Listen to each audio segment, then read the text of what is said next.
Good afternoon, everyone. I am so delighted to see you all here for the very first, the inaugural episode in our In the Company of series, which is intended to introduce all kinds of artisans, authors, photographers, primarily from Cambridgeshire, but also a few from beyond, to come and talk about their work with us. I think we cannot get too much of the artisanal arts and all kinds of arts in our community. I'm Dee Dee Doak. I am your host and producer. I'd like to let you know that we are filming today, and we will be using snippets of the conversations on social media, on the Viva website, and wherever else people would like to post it. If you have any questions during our sessions, do wait until kind of the end of our session, if you will, and then our speakers will be delighted to talk with you about it. Again, thank you for joining us. And I'd like to introduce our first guest today, Lesley Gunn, a Soam person herself, and the playwright who has written 8 different murder mystery plays that are published and performed around the UK and I believe the world too. Yes, yep. Internationally. And although she looks very benign, she has a very devious mind. In her day job, she is an IT consultant, and we're going to kind of let that one lay, if that's all right. And we're going to talk about her plays and her work in creating these plays. Lesley, the first time you and I spoke, it was about 1.5 years ago, and one of your plays, Harvey's Wallbanger, was being staged in Ely, and you and I had a chat on the phone about that. Yeah. So it's really nice to get to talk with you again about your, how would we say this? It's not exactly a hobby, it's more of a... I'd probably say it is a hobby. Oh, okay. It certainly doesn't pay the bills, which is just as well I work in IT, but as you say, we'll skip over that. Yeah, so it's something I do in my spare time. Okay. Yeah.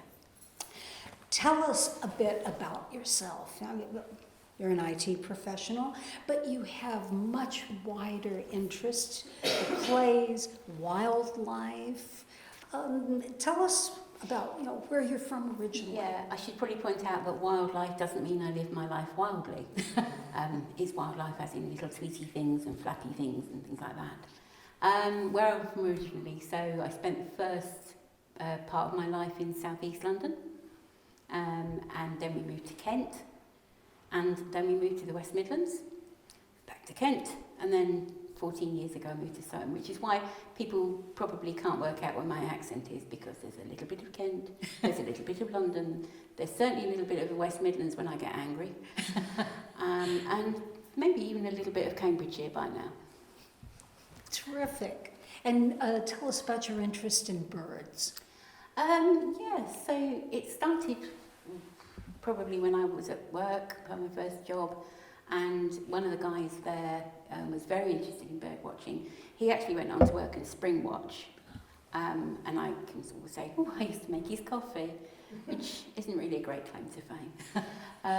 But he sort of got me interested in watching bird life and things like that, and I've always enjoyed photography, so it made sense to combine the two. And so now we'll go out to nature reserves, and somebody will say that's an XYZ do-witcher, and I'll go, great, does it make a good photo? So I'm not too hot on the recognising what they are, but I really enjoy taking photos of it. Oh, that's great.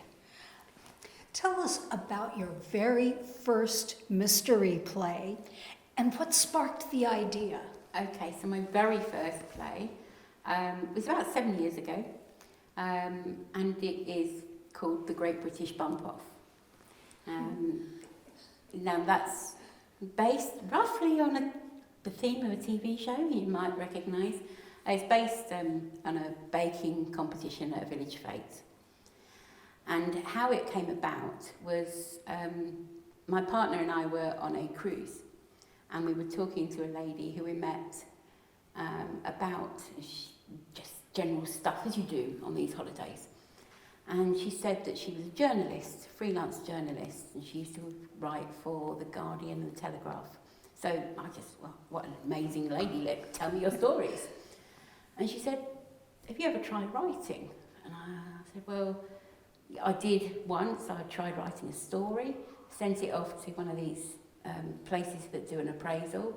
They basically sent it back and said, no. So at that point I stopped. And she said, don't. Just because one person says you're not good enough, somebody else probably will. She said, go back home, start writing your book again. I didn't. When we got back home, my other half was in a production with one of the local drama groups, and they were doing a murder mystery. And I wasn't involved in any other way, just rather than sitting at the back of the hall and watching. And as it's going on, I'm thinking, maybe I could have a go at that. You know, maybe I could have a go at writing a murder mystery. So the weekend after we finished, I wrote my first murder mystery in a weekend. How many hours a day did you go full bore? It was probably about 5 hours each day, but I just had the idea and it just blurted out, and I put it down on paper, and The Great British Bump Off was born. I did offer it to a local group who didn't want to do it at the time, and I thought, oh, this doesn't look very good. So I sent it off to the publishers who had published the play that we actually performed. And the publisher said, yeah, we'll do it. It's going to need some work, but we'll do it. And that was 7 years ago, and it has been my publisher's best-selling murder mystery for the last 5 years straight. That is terrific. Yeah. So they obviously had the right faith in me. To date, you've had 8 murder mystery plays published and performed. Yeah. What is the key for you in developing plot lines? Plot lines, I know they say you should write about things you know about. I don't know about murdering people. I certainly have to do research as to how long a poison would take to take effect, because you can't, in a play, you can't administer a poison in this play and, you know, the person dies 2 minutes later, if in reality it takes 14 hours. So you have to know a bit. But the key thing for me is, does it make me laugh? My murder mysteries are comedies. Does it make me laugh? If I'm not laughing or giggling, or schoolgirl sniggering as my mum calls it, as I'm writing, then I don't think anybody else will. So for me, it's, am I enjoying it? Am I enjoying writing it? Am I laughing? Is it going to entertain people? Because that is ultimately what I'm trying to do. I'm trying to entertain somebody, and if it's not entertaining for me, it's not going to be entertaining for anybody else. So that's the key thing I look for. Is it entertaining? Does it make me laugh? And also, is it kind of believable? With comedy, you can get away with a bit more unbelievable stuff. Straight stuff, you have to be really proper and correct. But comedy, you can push the boundaries a bit. Do you have a favourite of your own among your plays? I shouldn't do, but I do. It's not Great British Bump Off, surprise, surprise. I had a trilogy. That was my next one after the Great British Bump Off. I wrote 3 plays which were all linked. And the second one of that was called Murder by Mattress, which is a bizarre title.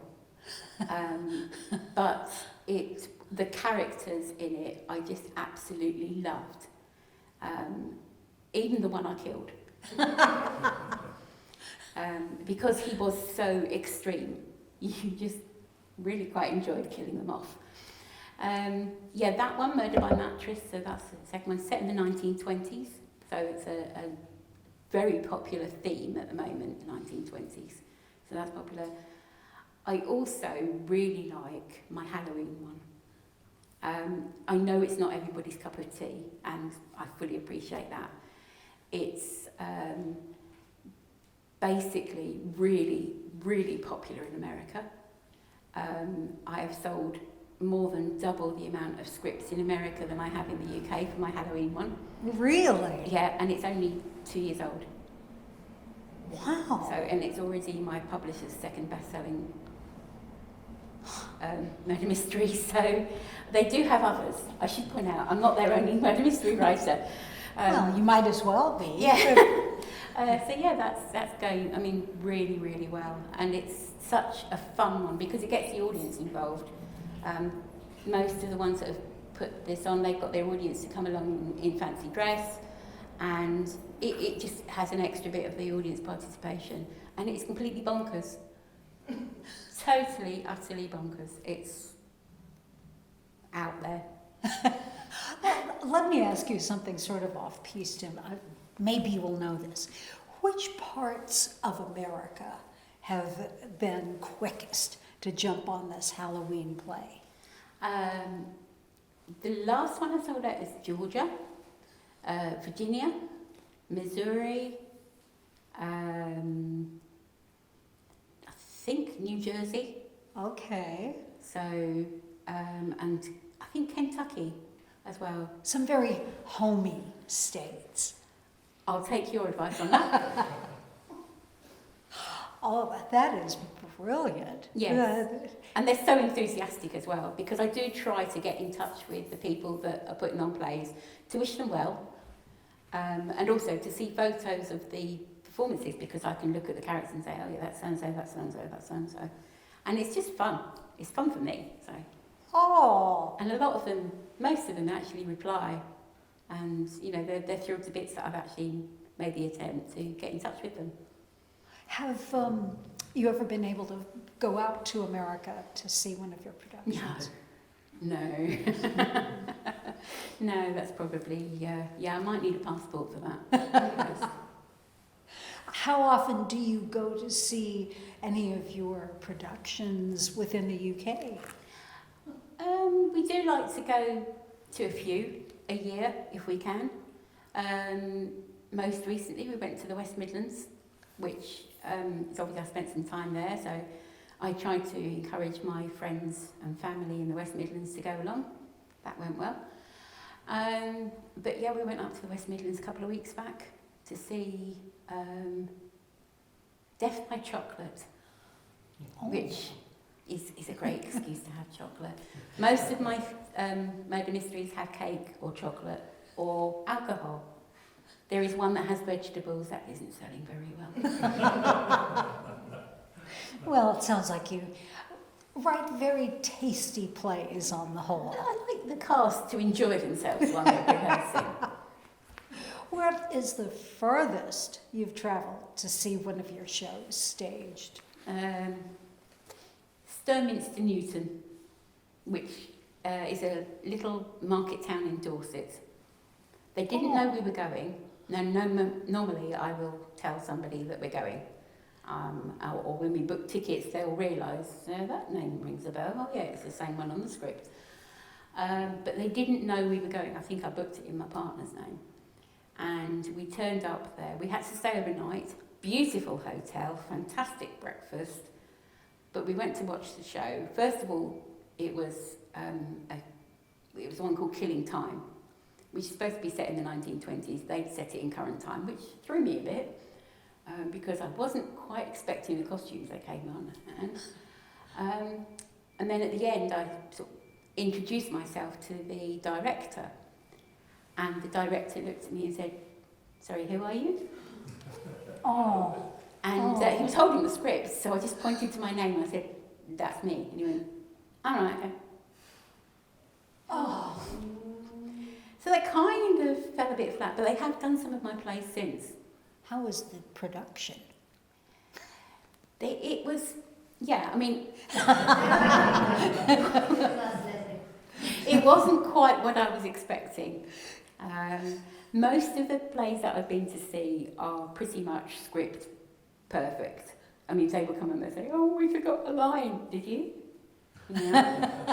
I wrote the thing 5 years ago, I can't remember every single line, and my friends that are, you know, in the drama group that I belong to will know that I can't remember lines that I wrote 5 years ago, let alone 5 months ago. So yeah, it was a bit odd, but they did it well, and it worked, and nobody else knew apart from me and my partner that they'd done it in a different setting, so it worked for them, so good luck to them. well, in addition to America, how far is the furthest that you're aware of that one of your shows has been staged? Ah, that's easy, that's Australia. Really? Yeah, Brisbane, and a company bought Great British Bump Off, and they did 9 shows of it. Now normally you get the odd 1 or 2. 9 was completely amazing and totally unique. Wow. 9 shows. And my boss actually lived in Brisbane at the time. So I thought, great, my boss can go and see it. Yes, your IT boss. Yeah. Yes. No. Oh. Don't worry, he's on the list for that. The You next can- plot. Yes. Well, you must work kind of around the clock then if you need to communicate with Australia. Yeah, no, I'm quite lucky actually. My boss is really good. Thanks for giving me the afternoon off, boss. He's quite happy for me to work on my own, and I work with colleagues in India, so there's a bit of overlap there. And in the summer we have a bit of overlap with Australia. I have 8 o'clock calls, which is 5 o'clock their time. In the winter, I have to get up at 6 o'clock in the morning for those. Oh. And when I do my training, I have to start my training at about 2 o'clock in the morning. So it's... Well, I was going to ask you, That's why the bags are there. how do you fit in the mystery writing around your work and life? As I'm developing an idea, I will have notebooks, I will have post-it notes, and I will gather them all up and I'll just scribble things down. And if I hear something on the telly, I might think, oh, that's an idea, I can adapt that and put that into one of the scripts.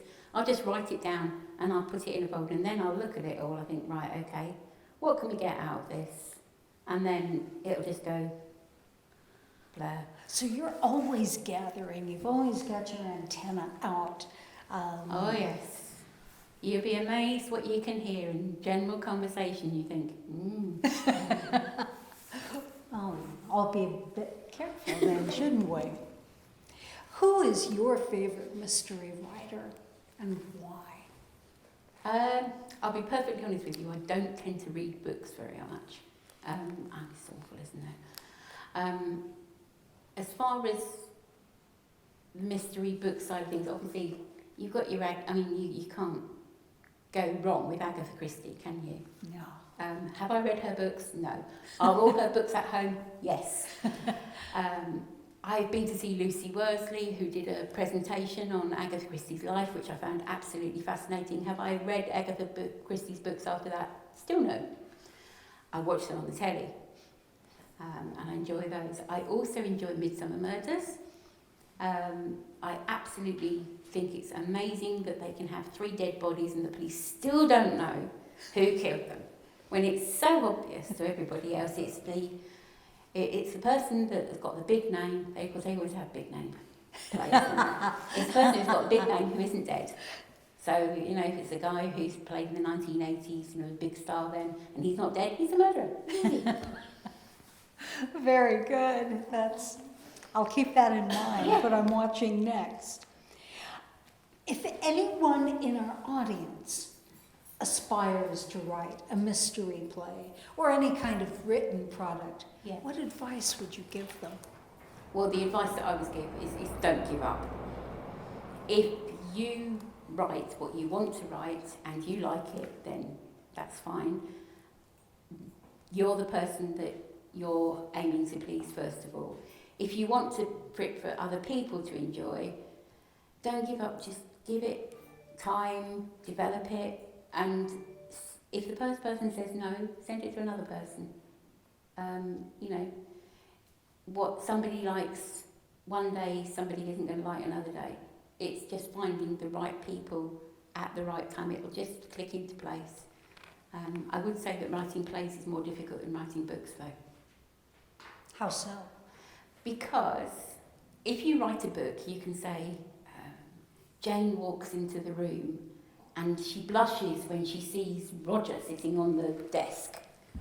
You can't say that in a play because you can't get actors to walk in and blush on cue. They don't do that. So you have to work your way through a play. You have to explain in directions how you want that actor to portray that particular time. Whereas with a book, you just read it, the words are there.